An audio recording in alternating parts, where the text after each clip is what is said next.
Man, this just makes me wish they ported the DS version to the Switch.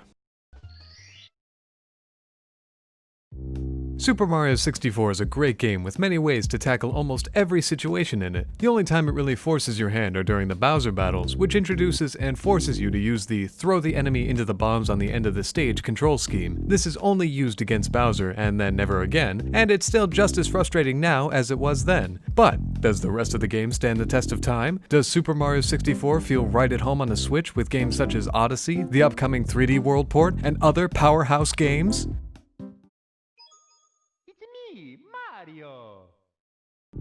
Super Mario 64 has been gracing almost every single Nintendo system since release, his yells and oofs have been giving fan projects life, and its influence can be felt in almost every single modern 3D platformer to date. However, this version of Super Mario 64 may look and sound a bit different than the one you're used to. The version in Super Mario 3D All-Stars is based on the Shindo version released in 1997 in Japan, a year after initial release. The Shindo edition included Rumble Pack compatibility, as well as a few fixes for bugs and glitches present in the original release, as well as some sound effect changes and a fun little Easter egg that is still viewable today. Just press one of the Z buttons on the title screen and a whole bunch of Mario's faces will appear behind the big Mario head. It's kinda cool. Unfortunately, while we can embrace the new high-res textures and enjoy the various bug fixes, we must shed a single tear for the voice line "So long, Bowser!" was removed in this version. But will that truly ruin your experience of one of the greatest games ever made? Don't ask questions you don't want answers to.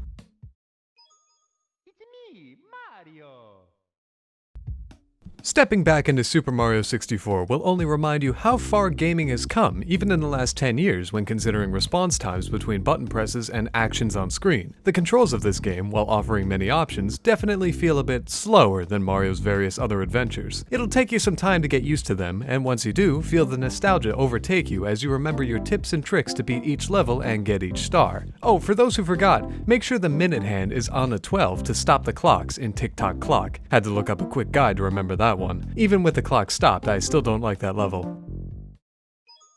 It's me, Mario!